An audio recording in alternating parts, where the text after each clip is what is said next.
नमस्कार साथियों, आपके अपने कांवत क्लासेज 20 चैनल पर हार्दिक स्वागत है। साथियों, आज हम राजस्थान चतुर्श्रेणी भर्ती परीक्षा जो 2025 की है, हाल ही में आयोजित होने वाली है। इसमें साथियों एक टॉपिक जोड़ा गया था एलसीएम और एचसीएफ मैथ की क्लास से संबंधित एक टॉपिक है। साथियों, यहाँ से 2 या 3 प्रश्न आने की संभावना है। साथियों, ये इससे संबंधित हमने कुल 10 प्रश्न बनाए हैं और इनका शॉर्ट ट्रिक में हम एनालिसिस करेंगे साथियों, और इनके बारे में जानकारी प्राप्त करेंगे। तो साथियों, इन प्रश्नों को कैसे हल करना है और किस तरह के पेपर में प्रश्न पूछे जाएंगे एलसीएम एचसीएफ से संबंधित, आप यहाँ देख सकते हैं।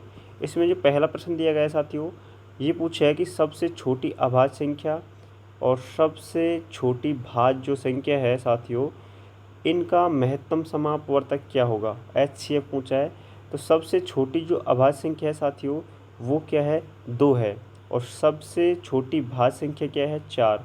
साथियों, इन दोनों का हमको क्या करना है, एचसीएफ निकालना है। एचसीएफ कैसे निकालते हैं साथियों, सभी को एक सामान्य तरीका होगा पता, गुणनखंड विधि द्वारा। तो 2 का भाग दिया, इसमें 2 में दिया तो 1 बार, और 2 में दिया, 4 में दिया तो 2 बार, फिर हमने दिया वापस, तो इसमें 1 बार, इसमें 1 बार, तो 2 दूनी 4। साथियों, ये 4 तो इसका हो गया एलसीएम। क्या है, एलसीएम। लेकिन जिस संख्या का भाग दोनों संख्या या 3 संख्या हो तो उन सभी में जाता हो, वो होता है एचसीएफ। तो मतलब ये वाला जो 2 है, इसका भाग जा रहा है, तो इसका 2 इन दोनों का क्या हो जाएगा, एचसीएफ। ठीक है, तो इस तरह हम इनका एचसीएफ निकालेंगे साथियों। और ये हमको पता होनी चाहिए कि छोटी अभाज्य संख्या कौन सी है और सबसे छोटी भाज्य संख्या कौन सी है। चलते हैं नेक्स्ट प्रश्न पर। अगला जो एलसीएम एचसीएफ से संबंधित प्रश्न पूछा जाएगा, वो इस तरह का पूछा जा सकता है। देखिए, इसमें पूछा गया है 2 की घात 8, 2 की घात 10, 2 की घात 15, 2 की घात 7। इसमें लघुत्तम समापवर्तक क्या होगा। साथियों, ऐसा कभी भी अगर आपको प्रश्न देखने को मिले तो लघुत्तम एक तो होता है एलसीएम और एक होता है एचसीएम, महत्तम समावर्तक। अगर हमको एलसीएम निकालना है तो जो संख्या में सबसे बड़ी घात है वही उसका क्या होगा, एलसीएम। तो 2 की घात 15 सबसे बड़ी संख्या है, तो ये इसका आंसर हो जाएगा साथियों एलसीएम। ठीक है, ये हमको ध्यान रखना है, सबसे बड़ी जो घात है वही उसका एलसीएम होगा। लेकिन एचसीएफ में क्या होता है, जो सबसे छोटी घात है, तो 2 की घात 7 की अगर बात करें तो 2 में सबसे छोटी घात 7 ही है, तो ये इसका एचसीएफ होता। अगर एचसीएफ पूछा जाता तो 2 की घात हम 7 इसका जवाब देते। तो इस तरह का हमको जो इस तरह के प्रश्न हैं उनको इस तरह से हल करना है। लेकिन समस्या ये होनी चाहिए, मतलब सवाल में प्रश्न ये होना चाहिए कि सेम जो संख्या हैं उनके घात हो। ठीक है, ऐसा ना हो कि संख्या बदल जाए, जैसे इसमें दे रखा है ये प्रश्न है। तो साथियों, इसमें एलसीएम जो सबसे बड़ी है वो है और एचसीएफ सबसे छोटी है। तो इस तरह के प्रश्न को इस तरह हमको हल करना है। साथियों, बढ़ते हैं अगले प्रश्न पर। अगला जो प्रश्न पूछा है वो भिन्न से संबंधित है साथियों। 2.4, 0.072, 1.08 लघुत्तम समावर्तक इसमें पूछा है। तो इस तरह के प्रश्न को हमको कैसे एनालिसिस करना है, देखो बिल्कुल शॉर्ट तरीके। तो साथियों, इस तरह के प्रश्न को हम करेंगे। देखो, इसको दशमलव को पहले तो हम भिन्न बना देंगे, तो 1 अंक छोड़ के दशमलव है तो बटे में 10 आ जाएगा। इसमें 72 में 3 अंक छोड़ के है साथियों, तो इसके नीचे 3 जीरो आ जाएंगे। ठीक है, और 108 ये बन जाएगा, 108 में 2 अंक छोड़ के है तो इसमें इसके नीचे 2 जीरो बन जाएंगे। अब क्या करना है, इसमें पूछा है लघुत्तम समावर्तक। अब आपको ये ध्यान रखना है कि लघुत्तम पूछा है या महत्तम पूछा है, मतलब एलसीएम पूछा है या एचसीएफ। अगर एलसीएम पूछा है तो ऊपर वाली जो 3 संख्या है साथियों, मतलब जो हमारे भिन्न है, उसमें ऊपर वाली संख्याओं की बात कर रहा हूँ। इन तीनों संख्याओं का अगर लघुत्तम पूछा है तो ऊपर वाले को हमको लघुत्तम निकालना है। अगर हम 24, 72 और 108 का लघुत्तम निकालेंगे तो 216 आएगा साथियों। कितना आएगा, लघुत्तम हम निकाल के देखेंगे। इस तरह आप निकाल लेना अपने कॉपी में, 24, 72 और 108, इनका हम सभी का एक साथ में ऐसे निकालेंगे साथियों, तो उसका लघुत्तम 208 आ जाए, 216 आ जाएगा। ठीक है, और नीचे वाली जो संख्या है ये, इनका हमको निकालना है साथियों एचसीएफ। अगर कभी भी भिन्न हो जाए, ऐसे भिन्न आ जाए, तो ऊपर वाली का जो प्रश्न में पूछा गया है वो निकालना है, और जो नहीं पूछा है वो नीचे वाली संख्या का निकालना है। तो जैसे लघुत्तम पूछा है तो ऊपर वाली जो संख्या है 24, 72, 108, इसका हमने लघुत्तम निकाल के 216 रख लिया। लेकिन जो नीचे वाली संख्या है ये, इनका हमको एचसीएफ निकालना है, और इनका एचसीएफ आया था साथियों 10। ठीक है, 10 एक कॉमन संख्या है जिनका सभी संख्याओं में भाग जा रहा है। तो इस तरह इसके हम इसका जब काटेंगे तो वो आ जाएगा 21.6। तो इस तरह इसका आंसर हो जाएगा ऑप्शन नंबर 3। तो साथियों, इस तरह के प्रश्न को हमको ऐसे एनालिसिस करना है। दोबारा देख लीजिए, ये भी भिन्न से संबंधित प्रश्न है। इसमें पूछा गया है कि 10/24 है, 20/30 है, 6/40 है और साथियों 16/50 है।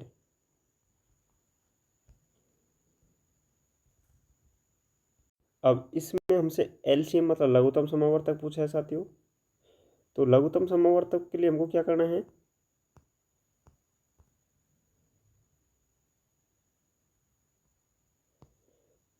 इसमें से जो ऊपर वाली जो संख्या है ये वाली, इसका साथियों हमको निकालना है एलसीएम। क्या निकालेंगे, एलसीएम। तो 10 का, 20 का, 6 का और 16 का अगर हम एलसीएम निकालेंगे एक साथ में, तो ये साथियों इसका एलसीएम आएगा 240। और नीचे वाली संख्या है साथियों 24, 30, 40 और 50। इसका हमको एचसीएफ निकालना पड़ेगा। मतलब जो भिन्न है, मतलब ऊपर वाली अगर प्रश्न में एलसीएम पूछा है तो ऊपर वाली का एलसीएम, नीचे वाली का एचसीएफ। अगर एचसीएफ पूछता तो ऊपर वाली का एचसीएफ और नीचे वाली का एलसीएम निकालते। ठीक है, तो ये हमको ध्यान रखना। अब नीचे वाली का संख्याओं का हम निकालेंगे एचसीएफ। एचसीएफ आया था इसका 2। ठीक है, कितना आएगा एचसीएफ, 2 आएगा। तो फिर इसको काटेंगे साथियों, 120 इसका आंसर आ जाएगा। इस तरह हमको इसका एनालिसिस करना है। बाकी आप बड़ी क्लास में जब इसका सवाल करेंगे हल, तो साथियों आसानी से कर सकते हैं।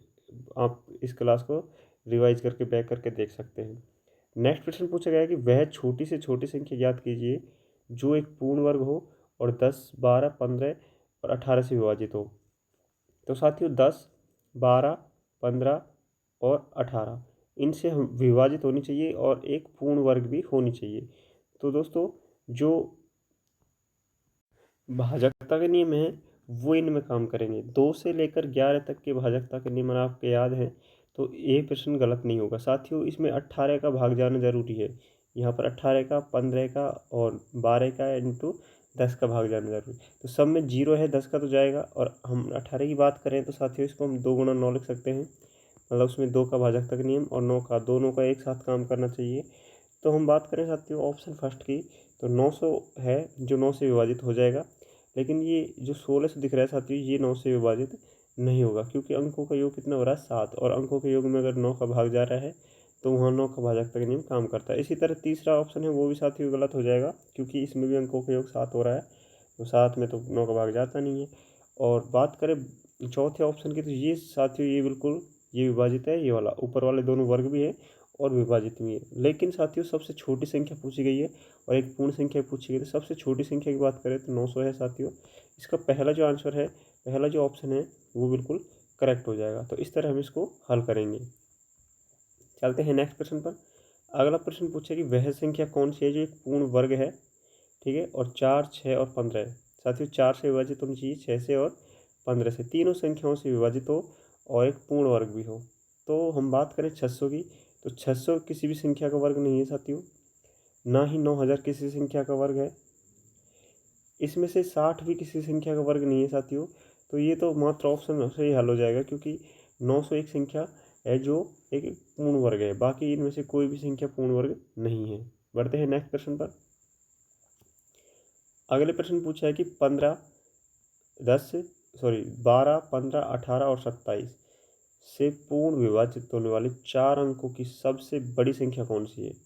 तो दोस्तों इसमें भाग जाना चाहिए। देखो एक तो 12 का पूर्ण 12 से विभाजित हो, एक 15 से हो, एक 18 से और एक 27 से। तो अब इसमें 18 है, 27 है, इसका मतलब ये 9 का गुणनखंड है। 9 इंटू 2 बोलेंगे इसको, तो ये 9 से विभाजित होनी चाहिए। अब देखो अंकों की योग की बात करें तो इन संख्याओं का जो अंकों का योग हो रहा है वो 9 का इसमें भाग नहीं जाएगा, क्योंकि 9 में चल जाएगा, 9 में चल जाएगा, लेकिन 6 में इसमें नहीं जाएगा। इस ऑप्शन की बात करें तो इसमें भी अंकों के योग में साथियों 9 का भाग नहीं जा रहा। ऊपर वाले की बात करें तो अंकों के योग में 9 का भाग साथियों नहीं जा रहा, लेकिन 9, 7, 2 और 0 इनका हम जोड़ेंगे। 9 और 7, 7 और 2 9 और 9, 9 18। साथियों इसका अंकों का योग 18 हो रहा है, 18 9 से विभाजित होता है, तो इसमें 9 का भाजक नियम बिल्कुल काम कर रहा है। तो दूसरा ऑप्शन है वो इसका सही आंसर होगा। ठीक है, तो इस तरह हम इन प्रश्नों को हल करेंगे। साथियों काफ़ी अच्छे लॉजिक हैं अगर आपके भाजकता के नियम याद हो तो। नेक्स्ट प्रश्न जो है साथियों, इसमें पूछा गया कि 3 घड़ियाँ की सुई हैं, वो 11 बजे, सुबह 11 बजे एक साथ बजती हैं। तो क्रम से 20 मिनट, 30 मिनट और 40 मिनट के अंतराल में बजती हैं वो। तो दोबारा एक साथ बजेंगी, वो कब बजेंगी। तो एक तो साथियों 20 मिनट में बज रही है, एक 30 मिनट में बज रही है और एक 40 मिनट में। अब एक साथ कब बजेंगी, एक साथ बजाने के लिए हम इनको क्या करना है, इनका हम लेंगे साथियों एलसीएम। तो साथियों 10 का भाग दिया, इसमें 2 बार गया, इसमें 3 बार गया, इसमें 4 बार गया, फिर 2 का दिया, इसमें 1 बार, इसमें 3 बार और इसमें 2 बार, फिर 2 का दिया, फिर इसमें 1 बार, इसमें 3 बार, फिर इसमें 1 बार और फिर इसमें दिया 3 बार, इसका 1 1 1। अब इनको गुणा करना है साथियों, 10 दूना 20, 20 दूना 40 और 40 दिया 120। तो इसका 120 जो है वो सही उत्तर होगा साथियों। 120 आए जो क्या है मिनट, क्योंकि ये सभी मिनटों में है। अब 120 मिनट बाद ये दोबारा एक साथ बजेंगी साथियों। 120 मिनट का मतलब होता है 2 घंटे, ठीक है, क्योंकि 60 मिनट में 1 घंटा हो जाता है, तो 120 में 2 घंटे हो जाएंगे। तो प्रातः 11 बजे साथियों वो एक साथ बजी थी। अब 120 मिनट बाद यानी 2 घंटे बाद, तो 120 का हिसाब से 2 घंटे आगे जाएंगे हम, तो कितना बच जाएगा, 11 के बाद 12 और 1, ठीक है, 1 बच जाएगा। तो दूसरा ऑप्शन जो है 1 बजे, ये बिल्कुल सही उत्तर हो जाएगा साथियों। अगला जो प्रश्न दिया गया है वो पूछा गया है अनुपात में। अनुपात को वाले को हल कैसे करना साथियों, इस तरह के प्रश्न आपको चतुर्थ श्रेणी भर्ती परीक्षा में देखने को मिलेंगे और बिल्कुल लॉजिकल तरह से इनको हल करना है साथियों। 3:4, 3:4 जो है इसका लघुत्तम 240 दे रखा है, ठीक है। तो सबसे पहले क्या करना है, इसमें साथियों अनुपातों का हमको एलसीएम निकालना है। तो इनका एलसीएम हमने निकाला, 12 आया और 12 को जो मूल जो एलसीएम है उसमें विभाजित देना है, भाग देना है।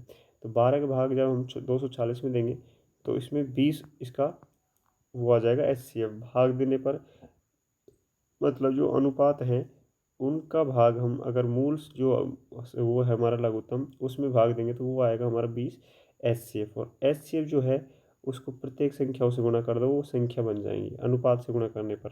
अब छोटी संख्या पूछी तो छोटे अनुपात से गुणा कर दो, 20 को हम 3 से गुणा करेंगे तो 20 दिया 60। तीसरा ऑप्शन इसका बिल्कुल सही जवाब होगा। चलते हैं नेक्स्ट प्रश्न पर साथियों। ये अगला प्रश्न है एलसीएम और एचसीएफ से संबंधित महत्वपूर्ण प्रश्न। इस तरह के प्रश्न आपसे पूछे जाएंगे। सबसे छोटी से छोटी संख्या याद करनी है जिसमें 10, 12 और 8 से भाग देने पर 6 शेष रह जाए। तो साथियों 4 ऑप्शन 246 है, इसमें 8 से मतलब 6 शेष नहीं रहे तो हम 40 बना देंगे इसको। ये 186 है तो इसको 180 कर देंगे ताकि 6 शेष न रहे, पूरा पूरा भाग चल जाए, ये 120 बन जाएगा, ठीक है। तो इन 3 ऑप्शनों की बात कर लें एक बार हम, तो इनमें से किस में भाग जा रहा है ये हमको बताना है। तो साथियों बात करें हम 240 की, तो ये 8 से विभाजित है, ठीक है, लेकिन साथियों 180 इससे विभाजित नहीं है 8 से, और ये 120 है, ये भी 8 से विभाजित है, ठीक है। अब ये भी विभाजित है साथियों, लेकिन ऊपर वाला भी विभाजित है। अब इसमें से दोनों में से उत्तर कौन सा मानेंगे हम साथियों। बात करें छोटी पूछी है तो 120, ठीक है, मतलब 126 जो है इसका सही जवाब हो जाएगा। तो इस तरह के प्रश्नों को हमको इस तरह एनालिसिस करना है। तो दोस्तों कुछ भाजकता के नियम हैं, इनको आप देख सकते हैं। अगर आपको याद नहीं है तो इन भाजकता के नियम की हेल्प से हम इनको आसानी से समझ सकते हैं। और जिस भी साथी ने अब तक हमारा चैनल ज्वाइन नहीं किया साथियों, चैनल ज्वाइन कर लीजिए, क्योंकि गणित, राजस्थान जी के इनसे संबंधित महत्वपूर्ण प्रश्न आपको यहाँ पर उपलब्ध कराए जाएंगे। और जो साथी पहली बार जुड़ा है तो मैं उनको बता दूँ साथियों, टेलीग्राम पर 5 से अधिक मॉडल पेपर हमने अपलोड कर दिए हैं राजस्थान चतुर्थ श्रेणी से भर्ती परीक्षा संबंधित। वो आपके लिए काफ़ी महत्वपूर्ण है साथियों, और एग्जाम दृष्टि से आने वाले प्रश्नों में हल कराए जा रहे हैं। और गणित के प्रत्येक जो टॉपिक है उनसे संबंधित जो महत्वपूर्ण प्रश्न है साथियों, वो सारे प्रश्न आपको इस तरह हम छोटी क्लास के माध्यम से समझाएंगे। और साथ ही ये प्रश्न आप पे आने चाहिए क्योंकि इस तरह के प्रश्न आपसे एग्जाम में पूछे जाएंगे। जो साथी पहली बार जुड़ा है तो चैनल को सब्सक्राइब कर लेना, बेल आइकन को प्रेस कर लेना। मिलते हैं नेक्स्ट क्लास में। अगली जो क्लास होगी वो हमारे लाभ हानि से संबंधित होगी, कुछ महत्वपूर्ण प्रश्न जो आपसे एग्जाम में पूछे जा सकते हैं। धन्यवाद।